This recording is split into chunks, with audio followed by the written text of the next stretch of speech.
Hey guys, my name's Crystal Kenny, and I'm in love with creating. All things artistic and imagination involved. I'm an American girl who chased her creative dreams all the way to Paris, France, making a living using photography. This podcast takes you inside the stories of all the artsy folks I've met along the way and gives you that extra push to discover your creative gifts. The desire to create is deeply inside each and every one of us, and I give you the tools and inspiration to find a new way of living a more creative life. This is La Vie Creative, the podcast.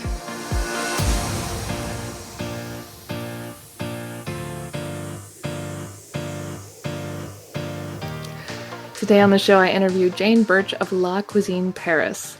La Cuisine Paris is a cooking school right along the banks of the Seine. Jane founded the school back in 2009, and we talk about what it's like to run a French cooking school in Paris. And also she gives us insights to what it's like to use marketing, building community, and how other artists and creatives can use her marketing skills to better their businesses. I hope you enjoy the show. So welcome to the show, Jane. I had the pleasure of meeting you, what was it, last year? Because I'd always kind of known about you, but then we did a photo shoot and I really got to know you. Was it only last year I actually met you, I think? I think so. It was at a champagne tasting, but I fell in love with you the moment I turned and looked at you. We just hit it off. Yeah, that was so fun. Cynthia, oh my God, we were supposed to be on TV and they kept telling us to be quiet because we were giggling over our bubbles and cheese. And that was actually one of my favorite nights. It was so fun. Yes. That's a great way to make friends. If you're looking for friends, go to a champagne tasting. Exactly. But I want to talk a little bit about your story. You have been in Paris for quite some time now. You run a popular cooking school called La Cuisine Paris. But I want to go back to the start of your time here. What brought you here? Are you one of these people that was always like, I'm going to move to Paris? Or did you just land here and say, oh, I think I like it. I think I'll stick around? So it's not too much of a convoluted story, but I actually spent the first half of my life working in a bank in financial institution, and that actually brought me to Paris on assignment here. So I did not necessarily come to Paris with doe eyes and fully in love with the city. I probably even came a bit anxious about my move. It was rather daunting, but that's kind of how I arrived. La Cuisine was nowhere in the picture at that point. That's so funny. So were you someone that always enjoyed cooking, or how did you decide you're going to open a cooking school going from banking? Oh my goodness. Okay, to be discussed in much more detail over wine and champagne. But I feel really compelled to tell people this was not my passion. And I feel it's important to share that story because sometimes I meet so many folks who spend their whole lives searching for a passion. They put so much pressure on themselves. And my passion and my interest kind of found me. I was at a point where I was ready to leave banking. A whole bunch of things were happening, both personally as well, that showed me, maybe I need to make a move. Life is too short. And I wasn't sure what I was going to do, Crystal, to be honest. And the idea of La Cuisine, I like to say it kind of dropped down like a snowflake, not to keep repeating myself, but it's so true. Every day we get faced with these little ideas and brainstorms, but we don't have the courage or the time or the energy to see them through. And this time I did. And that's where La Cuisine started. I love what you just said about the little snowflakes, like basically the universe dropping little hints of what we should be doing. And I feel like sometimes we're so wrapped up in, making money or being in the treadmill of life that we don't really realize the direction we should be heading when those little hints are dropped. Is that kind of what you mean? Absolutely. Absolutely. I'm glad you followed it because the cooking school has exploded. I mean, it's one of the most popular ones. Everyone knows about La Cuisine Paris. And tell me a little bit more about the start of the cooking school. Like, were you nervous? Did you have someone helping you do it? Or you just jumped right in and said, hey, I'm going to try this and see what happens? Sure. Extraordinarily nervous because you don't know what you don't know. And I guess that's one of the fun things about those with entrepreneurial spirit. And you know what? We all have that. We just apply it in different ways. And this I kind of apply as my profession to be an entrepreneur. I just literally had to take one day at a time. It was super scary. I didn't know the subject area. What I did know is that I loved developing and I loved looking at client experiences. Mm-hmm. So it wasn't too long after I finally realized in my line of business, I have the luxury of working with food, but we're not doing cooking classes. We're doing memories. So I spend a lot of my time thinking about what type of experience we can deliver to our clients. And hopefully that experience will share with them also a taste, playing on words, of France that is very much about culture. Um, It's so interesting that you bring up the client experience because I feel like that's really what most businesses are focusing on right now is like the yeah, experience. And it's yeah. such like a kind of a new idea in the last couple of years, but you've been around since 2009. So I think you touched on that way earlier than a lot of businesses. Well, but isn't that just good business sense? And, you know, we've got all these titles for it: design thinking, experience economy. Wouldn't you just think about your product and how your client is going to enjoy it? Yeah, I when it mean, comes down to any business, it should yeah, be when it that. comes to any business, that's just good business sense. Yeah. And you were definitely thinking about that with La Cuisine because people come here, they want to do some French cooking. They don't speak French, they're nervous. So you provide like a safe space for that. Yeah, absolutely. At least we try to. It's funny. I always talk about this with friends how the word entrepreneur is French. You know, we're both entrepreneurs. We love creating businesses, helping other people. But do you feel like the French are very welcoming to entrepreneurs? Has that changed over the years? I mean, I hear horror stories about trying to start a small business here. How do you feel about that? So it's a very complex topic because what we have is the French culture loves and is very, very deferent to experts. You spend your whole life training in a certain métier, whether to be a baker or an accountant or a lawyer. Hmm. Entrepreneurs, in their essence, are new at something and have a fabulous idea. So you have these two cultures that kind of clash. And I think that's why it can be hard for entrepreneurs to get maybe the support or the funding or understand the bureaucracy of things because it's coming from a culture where expertise is really recognized. And as an entrepreneur, you don't always have the expertise. I love that. That's so true. Like we're idea people, you know, we have these grand ideas and we're just kind of jumping into the pool of the unknown, which I think makes Exactly. socialism a little uncomfortable because we might drain the system if our idea doesn't work out. It's like, great, you have an imagination. Please don't take Right, all the money from right. poor people. Yeah, it's a struggle. I feel like that's one thing I do love about Paris and France. They are welcoming to artists and artistry and experts are welcome here. But then as a small business, there's some kind of like lots of hoops to jump through. In the States, you just basically put your social security number and you have a business. Yeah, I mean, but and then on the other side, there's lots of different support. It's just, you're just coming, everything comes down to Mhm. culture. And it is really the current that runs through our stream here called Paris. And Yeah. yeah, you can't get And away how from it. would you define creativity? I mean, do you consider yourself a creative? I feel like some people won't even want to call themselves that. How do you feel about it? So I love the word creativity and I've come to embrace it.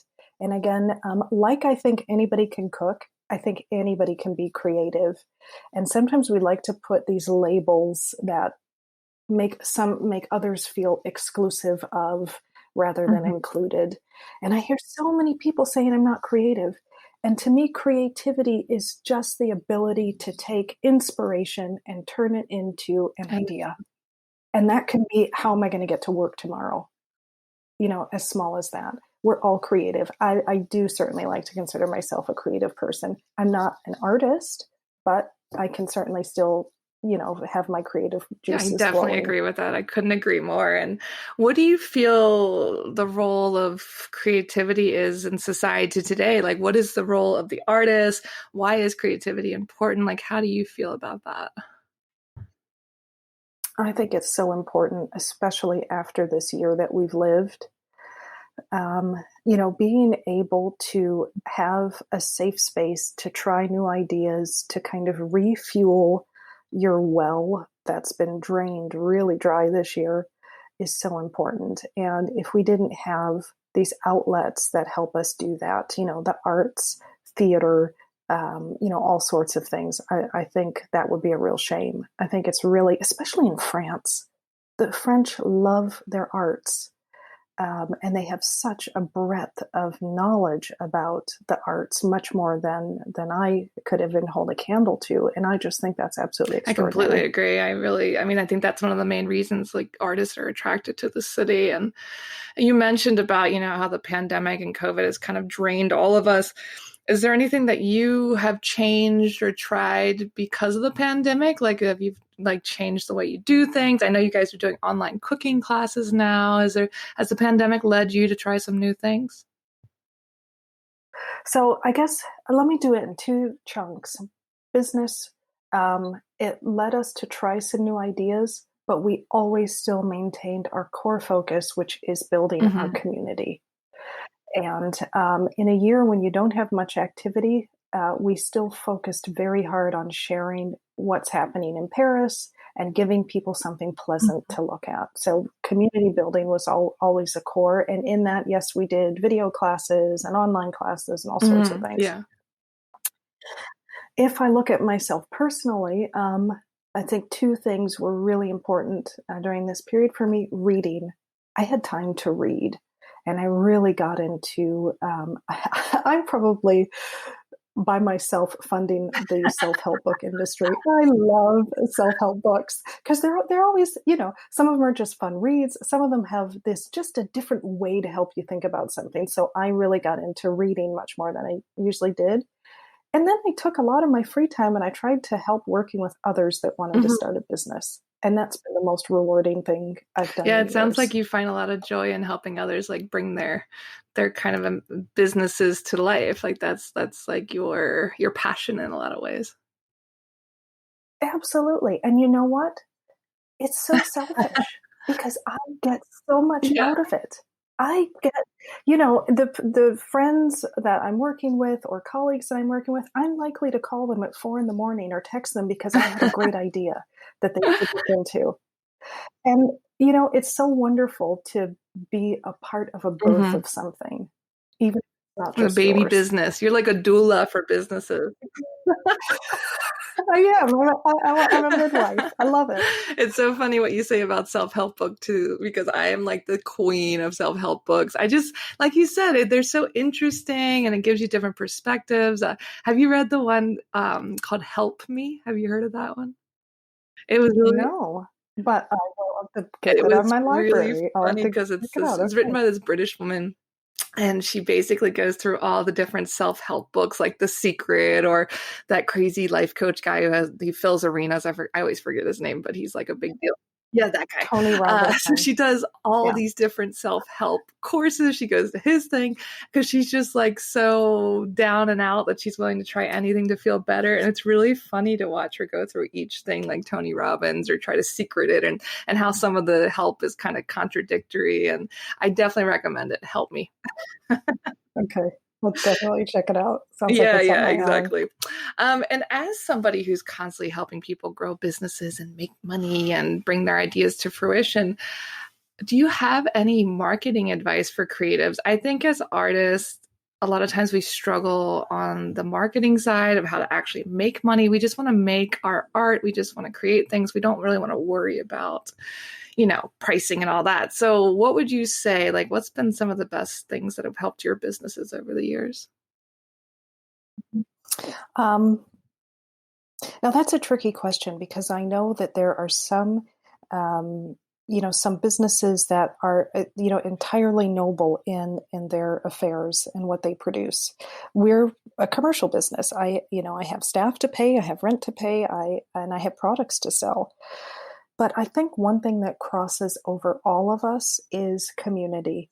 And that's one thing that's been extraordinarily important to my business is building your core community because they are your greatest Hmm. advocates. They're the ones that are going to talk about you, and they're going to talk about you in a way that is very authentic. And they're the ones that are going to help push your business forward. So I tell anyone getting started, focus on building your community and they're the ones that will ultimately support your business and, frankly, give you the new ideas of what you should be I doing love that. next. I couldn't agree more. I mean, landing here as a photographer, it was just all about networking it with local expat groups, and they recommend you if you're doing a good job and they can see how passionate you are. People will spread that information. They will help you. Yeah, and that's much slower than advertising campaigns, of course. It's much slower than taking out ads, and there is a place for those things as well. But when it comes to your core element of people who will work with you and give you future ideas. I mean, we've got clients that were there the day Wow. we opened La Cuisine many years ago that I still keep in Wow. touch with, even if they never come to That's Paris again. great. Yeah, it's all about community. That's so important. I think it's something we forget a lot because we get in our little bubble and we just forget to reach out to other humans and like work with Absolutely. other Yeah. people. Yeah. And who are some people that Yeah. inspire you? Like who helps get your creative juices going? Oh my goodness. So I have such anything that Brene Brown breathes. Um, she's incredible. She's got wonderful podcasts and is a prolific author. And I love Brene Brown. She's just so real and authentic. I love Adam Grant as a writer and a teacher, and I love the things that he shares. In terms of local people, I could go exponentially because Paris is filled with so many extraordinary Mhm. folks, even those that now call this city their home and perhaps are from elsewhere. But I'm inspired every day by different things, different ways I see my colleagues coming up with new businesses or how they approach different things. So, I think inspiration can be sought Do you anywhere. think that Paris has like a special kind of expat village situation? I mean, of course, all cities have expatriates, all cities have people coming from all over. But I've kind of found that Paris, especially the American expat community, the international community, people tend to help each other more because it's such a hard thing to move here full time and we all kind of go through the same struggles. Has that been your same experience that people are more like likely to help you being in Paris? Yes, I think that this is a whole book in itself, but there is not that I feel like I'm a parasite living in Paris, but when you're not French and you grow up, or I've spent a lot of time in this city. When you are not a local French and you don't necessarily have the historical anchors that the French do, it's very hard to break into the Yeah. culture here. Extraordinarily hard, and again because that culture and those relationships are formed at such a young age. I mean, all of they all go to school with each other through college, and so trying to break into that social network is very hard. So I think by default, we find those like us that will take us in and show us around. And even if you've been here 2 years versus 1 year, you have 12 months of trauma Trauma. to share. It's true. We all suffer the same traumas. But then 12 months of very wonderful Yeah, things. exactly. So I think the first 6 yeah, months are the hardest. yeah, they are. They absolutely And are. so when you're trying to create something new or you're helping other people create something new, how do you get focused? How do you get into your flow states? Oh God, that changes every day, and that's really the challenge. I've tried to get into meditation. I try to get to a routine, and this is something that I think we do particularly wrong as entrepreneurs. We let the day take us away rather than us taking the day where Oh, we want yeah. it to. And I try to get into a routine where I wake. I'll try to spend a few minutes meditating, and then I'll try to journal. And I think for creativity to really flow, I have to be in a safe, comfortable Mm. space. And that's not just physically, Mhm. that's mentally. So if my mind is racing about what I didn't do yesterday or what I need to do tomorrow, I can't get my Yeah. juices flowing. So I think first and foremost, just trying to calm the environment. I think that's very true. And it's funny what you said about how, as entrepreneurs, the day kind of takes us away. We get so wrapped up into what we're doing and trying to make the money, and you just totally lose sight of maybe even being creative in some ways. You just get hyper Yeah, focused. yeah, yeah. So a lot of times I try to push pause and I try to be Mhm. self-reflective, and on top of just all the business stuff, we have our Yeah. personal stuff. We have our own fears, our own anxieties, our own frustrations, our insecurities. So, you're not just trying to manage your business, you're also trying to manage Yourself. this thing. Yeah, exactly. This thing Yeah, called there's a you. lot going on there. Lots of moving parts. Exactly. And why do you Exactly. think creatives are attracted to Paris? I think because it's so I ask myself this, Crystal, and please write this book and I'll read it. Why are people so enthralled with Paris? And I don't disagree with it. I'm just curious. I never hear people dying to visit Barcelona.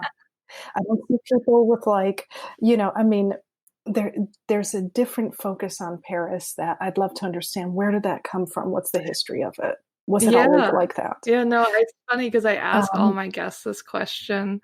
And, everyone has different answers like, oh, the architecture or like the famous artist that lived here. There's a special energy here.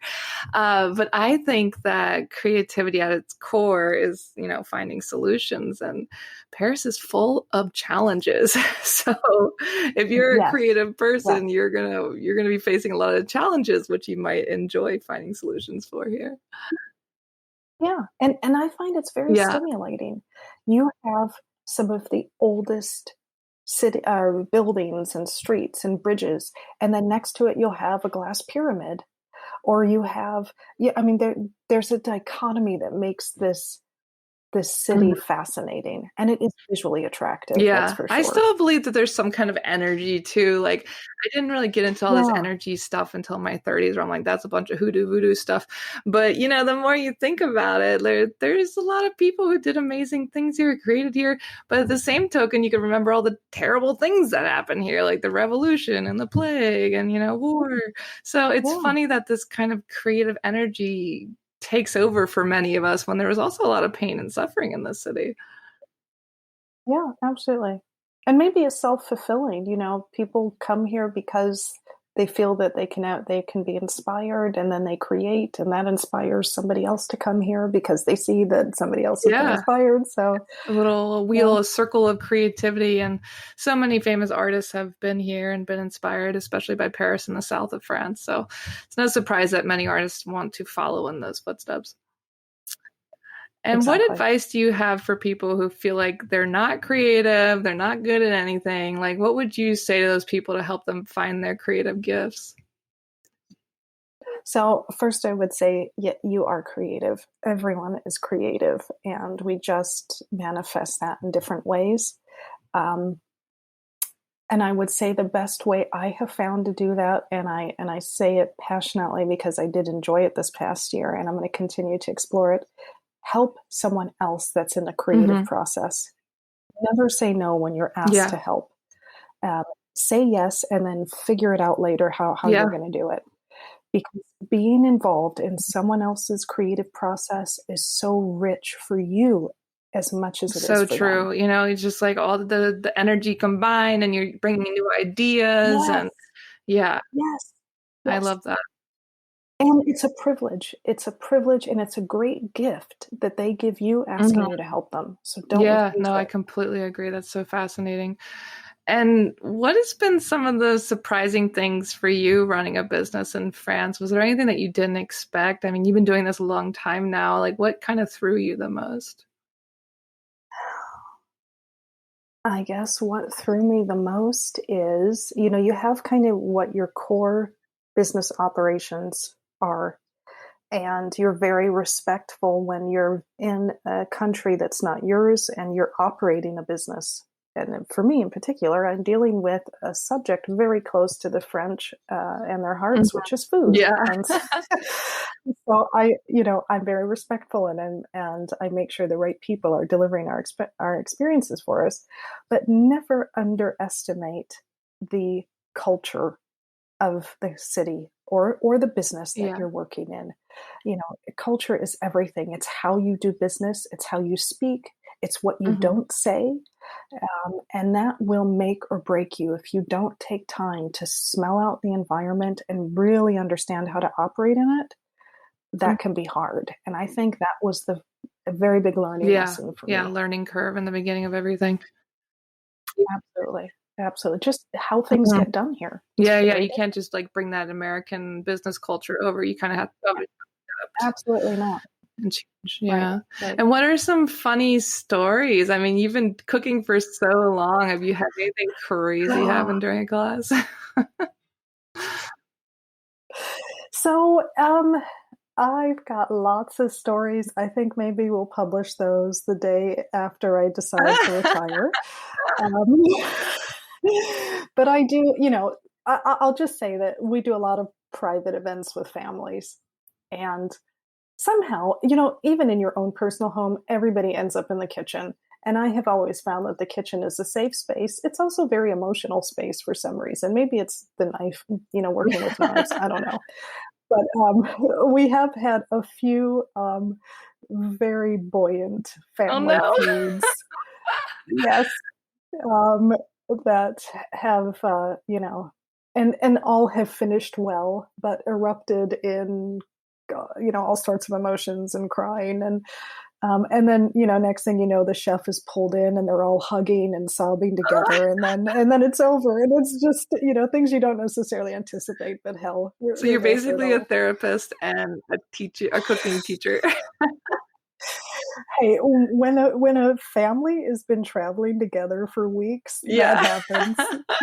I can only imagine because some of French cuisine is much harder to make than you imagine sometimes. I think everyone thinks like macaron is so easy and it's just a pretty cookie, but I've never even attempted to make one, but I've heard they're very difficult. Same with croissants. Oh, I gotta Yeah, I get you have in no then. idea. I've never even tried. To- I'm like, they're so Okay, cheap. Why would I go through all the work? I'll just buy one for €1, whatever.